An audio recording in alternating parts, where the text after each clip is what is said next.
아틀란티스는 수세대를 거치면서 대중문화에 지대한 영향을 끼쳤고 마블 코믹스의 네이머와 DC 코믹스의 아쿠아맨 세계관을 정립시켰는데요.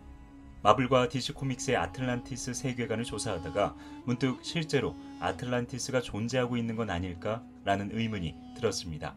그래서 오늘은 아틀란티스가 알려지게 된 계기와 실제로 아틀란티스 대륙으로 의심받고 있는 지역들을 정리해봤는데요. 아마도 이 영상을 끝까지 보신 분들은 왜 아틀란티스가 존재할 수 있는지 그 이유를 명확하게 알 수 있을 것입니다. 아틀란티스는 고대 그리스의 철학자 플라톤이 자신의 저서 크리티아스와 티마이오스의 상세히 기록하면서 처음 세상에 알려졌는데요. 아틀란티스는 플라톤이 직접 경험한 것이 아니라 그의 가문의 할아버지이자 그리스의 7현인 중에 한 명이었던 솔론이 이집트 신관에게서 전해들은 이야기를 책으로 기록한 것입니다. 솔론은 말년에 이집트에서 만난 고위 사제와 세계의 종말과 고대 문명에 대한 이야기를 나눈 적이 있었고 이 흥미로운 이야기를 저술하려고 했는데요. 아쉽게도 그의 뜻은 이루어지지 못했고 그의 전원만이 가문 대대로 내려오다가 약 150년쯤 뒤에 태어난 플라톤이 책으로 기록하면서 세상에 알려지게 되었죠. 솔론과 대화했던 고위 사제는 이집트 신전에는 상상할 수도 없는 오래된 기록들이 존재하고 있으며 세계는 여러 시기 동안 여러 가지 방법으로 종말을 맞았다고 합니다.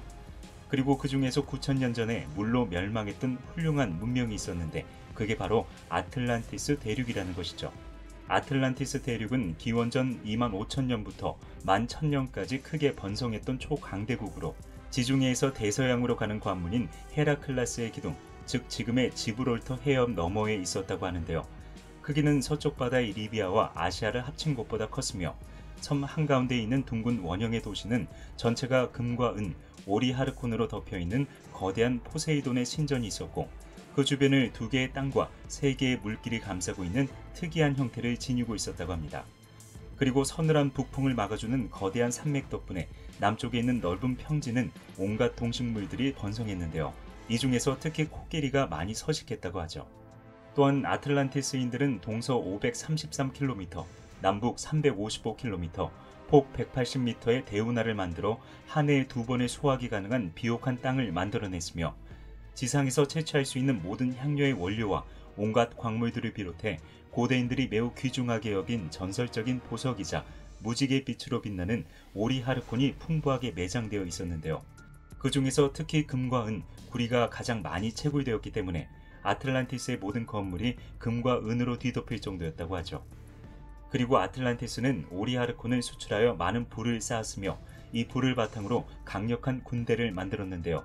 징병제로 운영되었던 아틀란티스의 군대는 중전차 10,000대, 경전차 60,000대, 전차병, 기병, 궁병, 투석병, 투창병, 보병, 중무장병으로 조직된 100만 명의 대군단과 더불어 1200척의 군선을 가지고 있는 24만 명의 해군을 거느리고 있었습니다. 그리고 아틀란티스는 세계 최강의 군사력을 바탕으로 수많은 대륙을 지배했으며 온수와 냉수가 나오는 목욕탕과 정원, 체육관, 기숙사, 경마장을 비롯해 적색과 흑색, 백색 도이들을 섞어서 만든 뛰어난 공공시설들을 많이 만들었는데요. 이것은 아틀란티스가 얼마나 풍요롭고 부유했는지를 잘 보여주고 있죠. 하지만 이렇게 부강했던 아틀란티스도 게으르고 사치스러워지면서 점차 타락했고 급기야 지중해 연안에 있는 원주민들을 노예로 삼기 시작하면서 신들의 분노를 사게 됩니다. 그 결과 아틀란티스 대륙은 신들이 일으킨 대지진과 대홍수에 단 하루도 버티지 못하고 바닷속으로 가라앉아 버리죠. 그리고 지브롤터 해협은 한동안 항해를 하지 못할 정도로 바다의 토사가 굉장히 많이 쌓였다고 전해집니다.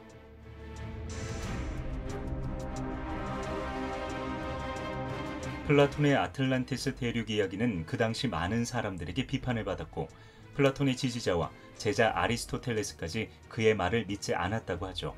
하지만 그 당시는 지구가 둥근 게 아니라 평면이라고 믿었던 시기였고 모든 시인을 추방해야 된다고 말하면서까지 허구의 이야기를 싫어했던 플라톤이 거듭 실제였다고 주장하면서 플라톤의 지지자들이 하나둘씩 생겨나기 시작합니다. 그리고 지지자들은 플라톤의 조상의 이름까지 언급하며 아틀란티스를 너무나 생생하게 묘사했다는 점에서 그의 말을 신뢰하게 되었고 이것은 기원전 3세기에 이르러 당대 학자들이 알렉산드리아 도서관에 모여서 아틀란티스가 존재하는가에 대한 토론으로 이어지죠. 물론 이 토론은 아무런 결과를 도출하지 못했지만 이후 플라톤의 이야기를 믿는 사람과 믿지 않는 사람들이 대립하면서 지금까지도 많은 논란이 되고 있는데요. 놀랍게도 아틀란티스보다 더 말이 안 되는 트로이 유적과 반신반인 영웅 헤라클라스가 건설했다고 전해지는 헤라클라이온, 미케네 문명을 증명하는 아가멤논의 황금 가면, 미노타우루스의 미궁으로 유명한 크레타 문명, 극심한 가뭄으로 지상으로 떠오른 3400년 전의 고대 도시 자키쿠 등이 연달아 발굴되면서 아틀란티스의 가치는 뒤늦게 인정받게 되죠. 그리고 지금까지도 수많은 사람들은 아틀란티스를 찾고 있으며 아틀란티스의 유력 후보지가 끊임없이 거론되고 있습니다.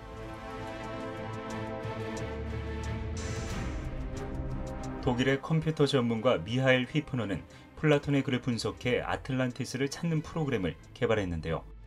그는 플라톤이 묘사한 아틀란티스의 51가지 특징을 프로그램에 적용시켰고 마침내 99.9%의 확률을 가지고 있는 모로코의 수수마사라는 지역을 찾아냅니다. 수수마사는 아틀란티스 대륙의 크기와 단 10%밖에 차이가 나지 않았으며 상공에서 보면 동심원의 모양을 가지고 있고 바닷속에 가라앉았다가 다시 떠올랐다는 증거까지 발견되었죠. 그리고 플라톤은 아틀란티스의 건축물이 적색과 흑색, 백색 돌들을 섞어서 만들었다고 했는데요. 놀랍게도 수수마사 지역에서는 이 돌들을 흔하게 발견할 수 있었고 항구의 잔해로 보이는 곳도 발견되었죠. 게다가 수수마사 지역은 과거 아틀란티스가 존재했던 시기에는 사막이 아닌 초원지대였기 때문에 충분히 문명이 발달할 수 있는 조건까지 가지고 있었는데요. 안타깝게도 수수마사를 사유지로 가지고 있는 모로코 국왕이 조사를 금지하면서 더 이상 발굴이 진행되지 못했고 이후 미하엘 휘프너가 불의의 사고로 죽으면서 수수마사는 미스터리로 남게 됩니다.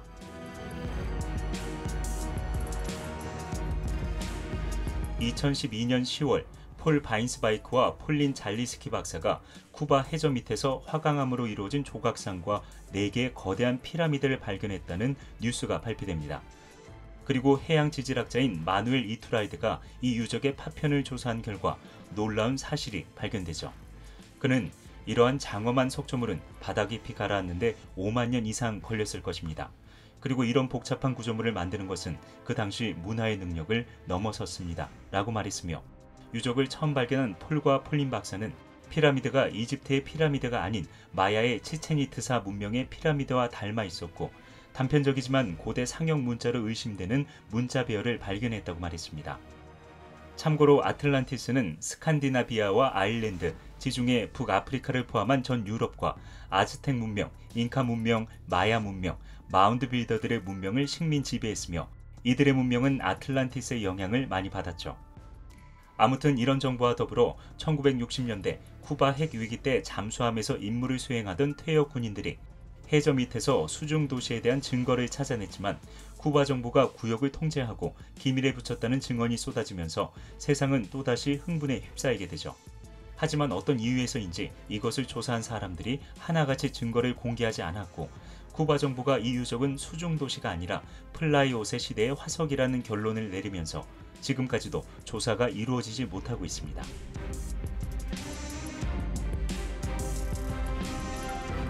사하라의 눈은 1965년 미국의 우주선 제미니 4호가 지구의 사진을 송출하면서 처음 세상에 알려졌는데요. 사하라의 눈은 우주에서 봐야만 확인이 가능할 정도로 거대한 크기를 가지고 있으며 생김새가 플라톤이 언급한 아틀란티스와 매우 닮아 있었기 때문에 많은 사람들의 관심을 받게 되죠. 먼저 플라톤이 묘사한 아틀란티스는 섬 한가운데에 둥근 원형의 도시가 있고 그 주변을 2개의 땅과 3개의 물길이 감싸고 있으며 서늘한 북풍을 막아주는 거대한 산맥과 남쪽에는 넓은 평지가 있다고 했는데요. 사하라의 눈의 북쪽도 거대한 산맥이 둘러싸여 있으며 둥근 원형의 대지와 그 주변을 감싸고 있는 2개의 땅과 3개의 물길, 그리고 남쪽으로 물이 흐르는 길까지 정말 완벽하게 닮아 있습니다. 또한 플라톤의 저서에는 아틀란티스가 127 스타디아의 길이를 가지고 있다고 기록되어 있는데요. 이것을 현대식으로 계산하면 23.49km라는 계산이 나오는데 놀랍게도 사하라의 눈도 23.5km로 아틀란티스와 거의 일치하는 크기를 가지고 있죠. 그리고 사하라의 사막은 지구상에서 가장 넓고 더운 사막으로 알려져 있는데요. 사실 대략 5천에서 9천년 전에는 강물과 지하수가 풍부해 수많은 물고기와 다양한 동식물들이 번창했던 지역입니다. 이것은 사하라 사막의 유적지에서 흔히 발견되는 물고기와 동물의 뼈를 비롯해 유목민들이 소를 기르거나 다양한 동물들이 새겨져 있는 동굴 벽화에서 쉽게 찾아볼 수 있죠. 또한 미국의 지질조사국에서 사하라 사막에 있는 모래의 시대 측정을 한 적이 있었는데요. 놀랍게도 사막의 모래는 약 40만 년 전의 것으로 추정되며 추가 조사가 이루어진다면 그 시기가 더 올라갈 수 있다는 충격적인 조사 결과를 내놓았습니다. 그리고 일부 기후학자들은 사하라의 사막이 대략 2만 년 주기로 사막과 초원화를 오가는 독특한 지형이라고 말했는데요.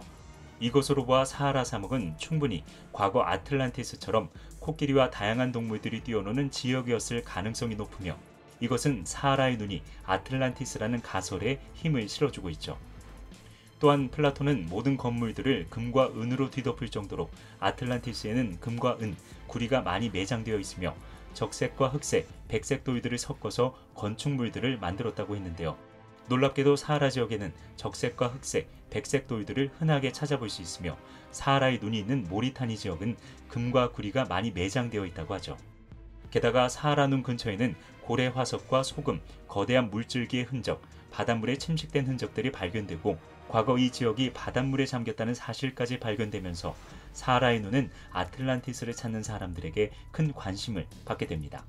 그리고 사하라 눈이 있는 지역에는 아틀란티스와 닮아있는 물고리 툴과 흑고리 3개의 문양이 그려진 독특한 특산품이 존재하는데요. 이 특산품이 수천 년 전부터 내려온 문양이라는 점과 사하라의 눈이 바다와 인접하고 있다는 점, 그리고 과거 물고기 뼈가 유독 많이 발견되었다는 점에서 사하라의 눈은 아틀란티스와 너무나 닮아있죠. 하지만 리차트 구조라는 이름을 가지고 있으며 서사하라 모리타니 지역이 위치하고 있는 사하라의 눈은 전 세계의 정부가 방문을 권유하지 않을 정도로 매우 위험한 지역에 위치하고 있습니다.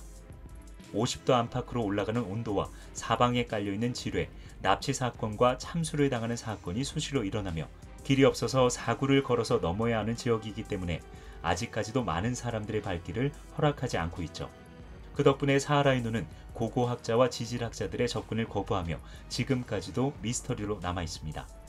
만화 원피스에서 해적왕 골드로저가 전설로 내려오는 라프텔 섬을 알리면서 대해적 시대가 열린 것처럼 플라톤이 자신의 저서에 아틀란티스 대륙을 알리면서 세계는 지금 아틀란티스 대륙을 찾는 대모험의 시대로 진입한 상태인데요.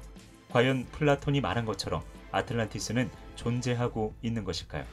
그리고 존재한다면 언제쯤 그 찬란했던 문명을 우리들의 눈으로 직접 확인할 수 있을까요? 지금까지 히파라치였습니다.